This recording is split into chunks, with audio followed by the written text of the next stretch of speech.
भोपाल का बड़ा तालाब जिसकी खूबसूरती देखने हर दिन हजारों लोग यहाँ आते हैं, अब और भी दिलकश हो गया है। बिल्कुल श्रीनगर की डल झील की तरह, क्योंकि यहाँ पर 20 शिकारे तैरना शुरू हो गए हैं और इनका लोकार्पण मुख्यमंत्री मोहन यादव ने किया है। चलिए जानते हैं इन शिकारों की खासियत क्या है और इससे भोपाल के टूरिज्म को कितना बढ़ावा मिलेगा। मुख्यमंत्री डॉक्टर मोहन यादव ने बड़े तालाब स्थित बोट क्लब पर 20 नई शिकारा नौकाओं की सेवा का शुभारंभ किया। इस दौरान विधानसभा अध्यक्ष नरेंद्र सिंह तोमर ने कार्यक्रम की अध्यक्षता की। प्रदेश में पर्यटन विकास को नए आयाम देने के लिए मुख्यमंत्री डॉक्टर यादव के नेतृत्व में लगातार पर्यटन सुविधाओं का विस्तार किया जा रहा है। भोपाल के बड़े तालाब में कश्मीर की प्रसिद्ध डल झील की तर्ज पर शिकारे शुरू करने की अनूठी पहल न केवल जल पर्यटन को राष्ट्रीय स्तर पर खास पहचान देगी, बल्कि पर्यटकों को प्रकृति के सानिध्य में सुकून भरे पल बिताने का एक नया अनुभव भी प्रदान करेगी।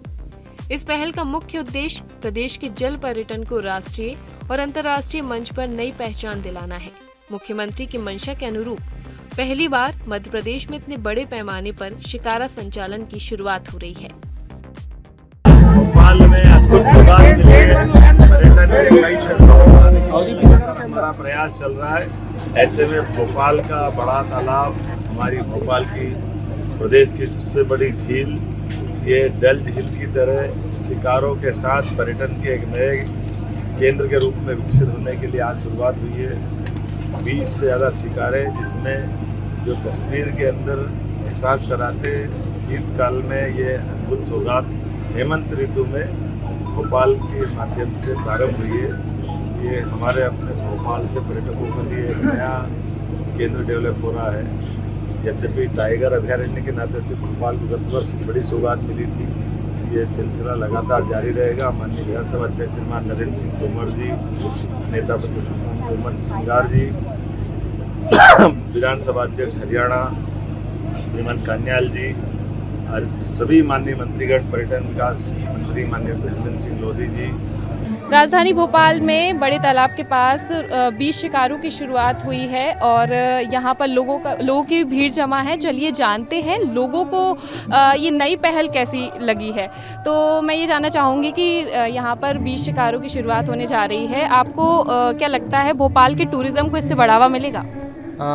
मुझे तो ये लगता है कि इससे बढ़ावा मिलेगा, क्योंकि पहली बार भोपाल में शिकारा आई है। और शिकारा वैसे तो बोट जम्मू साइड जैसे वहाँ पे होते हैं, यहाँ पे श्रीनगर में तो पहली बार है शिकारा मिलेगा। क्यों नहीं मिलेगा, लोगों को एक्सपीरियंस मिलेगा नई नई चीज़ों को। मेरे ख्याल से 20 बोटें हैं, तो अब देखें क्या कैसा है। चार्जेस वार्जेस भी अच्छे हैं। चार्जेस आपको सही लगे हैं? यहाँ के चार्जेस अराउंड 150 रुपीज़ हैं। अफोर्डेबल हैं लोकल्स के लिए, और एक लोकल्स के लिए एक मनोरंजन का एक अच्छा एक जरिया है, तो अच्छा है।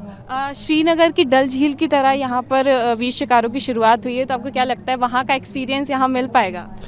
हाँ, मिल तो सकता है पर हाँ, वहाँ का एक्सपीरियंस कैसे, मतलब ऐसे तो नहीं, मतलब सेम एक्सपीरियंस तो नहीं मिलेगा, पर वहाँ पे जैसे होता है तो क्या पता यहाँ पे भी उस तरीके से कर पाएँ उसको, जैसा इन्होंने सोचा है।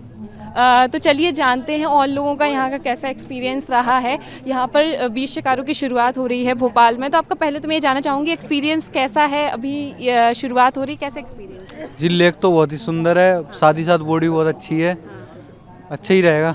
इसका जो अनुमानित चार्ज है वो 150 रुपीज़ है, क्या सही है इन सबके? जी सही है। और यहाँ पर ये श्रीनगर की डल झील की तरह की तर्ज पर ही बनाया गया है, तो आपको क्या लगता है श्रीनगर वाला एक्सपीरियंस यहाँ दे पाएगा बड़ा तालाब? श्रीनगर वाला तो नहीं दे पाएगा, वहाँ अलग ही वेदर है, उधर का वेदर बहुत अच्छा है इधर के वेदर से। ठीक है। आपको बता दें कि शिकारों की शुरुआत पर्यावरण को ध्यान में रखते हुए भी की गई है। इसके साथ ही जिस तरीके से डिज़ाइन किया गया है, इनमें लकड़ी का प्रयोग किया गया है, आरामदायक तरीके से इन्हें बनाया गया है। और चलिए जानते हैं और लोगों से जानते हैं कि ये नई पहल भोपाल में जो हुई है वो लोगों को कैसी लगी है। 20 शिकारों की शुरुआत हुई है भोपाल में, तो पहले तो ये सरकार ने शुरुआत की, तो ये पहल कैसी लगी आपको भोपाल में? ये बहुत अच्छी है मैडम, और इसके लिए बहुत अच्छा है। लोग बाग यहाँ घूमने आएंगे तो और माहौल अच्छा बनेगा। भोपाल का बड़ा तालाब झीलों की नगरी की धड़कन, शहर की पहचान और हजारों लोगों के लिए जीवनदायिनी ये वेटलैंड पिछले कुछ सालों में एक ऐसे विवाद और पर्यावरणीय संकट के केंद्र में आ गया था जिसने पूरे मध्य प्रदेश के जल पर्यटन की दिशा बदल दी। बड़ा तालाब कोई साधारण झील नहीं है, ये एक संवेदनशील वेटलैंड है जिसकी परिस्थिति बेहद नाजुक है। और यही कारण था कि 2023 में नेशनल ग्रीन ट्राइब्यूनल यानी एनजीटी ने बड़ा तालाब में चल रही मोटर बोट्स और क्रूज बोट्स पर पूरी तरह प्रतिबंध लगाने का ऐतिहासिक आदेश दिया। लेकिन आखिर क्यों? एनजीटी के अनुसार डीजल इंजन से चलने वाली इन बोट से नाइट्रोजन ऑक्साइड, सल्फर ऑक्साइड और पार्टिकुलेट मैटर जैसे प्रदूषक पानी में मिल रहे थे, जिससे तालाब की जल गुणवत्ता लगातार खराब हो रही थी। वैज्ञानिकों ने बताया कि इंजन के कारण पानी की सतह पर एक पतली तेल की परत बनती है जो सूरज की रोशनी को नीचे तक नहीं पहुंचने देती। इससे पानी की ऑक्सीजन कम होती है और मछलियों, कीटों, कछुओं और माइक्रो ऑर्गेनिज्म जैसे जलीय जीवों का जीवन प्रभावित होता है। दूसरी बड़ी समस्या थी मोटरबोट्स का शोर। बड़ा तालाब प्रवासी पक्षियों का ठिकाना है और डीजल इंजनों का लगातार शोर उनके नेस्टिंग पैटर्न और प्रजनन पर गहरा असर डाल रहा था। कई पक्षियों को अपने पारंपरिक बसेरे छोड़ने पड़े। इन पर्यावरणीय कारणों के अलावा एनजीटी ने कानूनी पहलू भी देखा। तालाब में मोटरबोट चलाने के लिए वेटलैंड रूल्स और एनवायरनमेंट प्रोटेक्शन एक्ट के तहत अनिवार्य पर्यावरणीय मंजूरी नहीं ली गई थी, यानी ये संचालन तकनीकी रूप से अवैध था। एनजीटी ने साफ कहा कि किसी भी वेटलैंड में मोटर प्रोपेल्ड बोट तभी चल सकती है जब पर्यावरणीय अनुमति, वैज्ञानिक मूल्यांकन और पर्यावरण सुरक्षा मानकों का पालन किया जाए, जो बड़ा तालाब में नहीं हो रहा था। बाद में जब इस आदेश को सुप्रीम कोर्ट में चुनौती दी गई तो सुप्रीम कोर्ट ने भी एनजीटी का फैसला बरकरार रखा और कहा कि वेटलैंड्स की सुरक्षा सर्वोच्च प्राथमिकता है और ऐसे मामलों में अदालतें हस्तक्षेप नहीं करेंगी। इस फैसले के बाद बड़ा तालाब में डीजल आधारित नौकायन बिल्कुल बंद हो गया और तालाब को उसके प्राकृतिक स्वरूप की ओर लौटाने की प्रक्रिया शुरू हुई।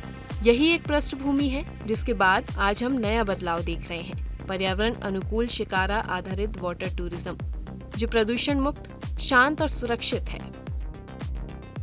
आपको बता दें कि इन शिकारों का निर्माण फाइबर रिइंफोर्स्ड पॉलीयूरेथेन से किया गया है, यानी कि इन्हें पर्यावरण में ध्यान में रखकर बनाया गया है।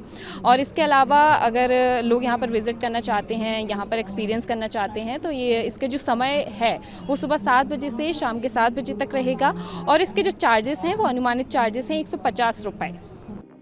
हर शिकारी में आरामदायक सिटिंग है, दूरबीन, life jacket, bird watching kit और पर्यटकों की सुविधा के लिए खास सुरक्षा इंतजाम भी किए गए हैं। राइड लगभग 2.3 किलोमीटर की होगी और यात्रियों को टापू के आसपास तक ले जाएगी। यहाँ वे स्थानीय हैंडीक्राफ्ट, ऑर्गेनिक फल सब्जियाँ और भोपाली व्यंजन भी खरीद सकेंगे। इस अनोखे अनुभव का हिस्सा बनने के लिए तैयार हो जाइए, जहाँ प्रकृति की सुंदरता और स्थानीय संस्कृति का अद्भुत मेल आपको आकर्षित करेगा। शिकारी की सवारी करते हुए आप टापू की हरी भरी वादियों और पक्षियों की चहचहाहट का आनंद ले सकते हैं। ये एक ऐसा अनुभव होगा जिसे आप कभी नहीं भूल पाएंगे। श्रीनगर की डल झील जैसी खूबसूरती अब भोपाल में भी। 20 नए शिकारे, पर्यटकों के लिए नया आकर्षण और पर्यावरण के लिए सुरक्षित समाधान। अब देखना होगा भोपाल में इससे कितना बदलाव आता है। मैं उज्ज्वल राय, कैमरा पर्सन शैलेंद्र के साथ आप देख रहे हैं BSTV।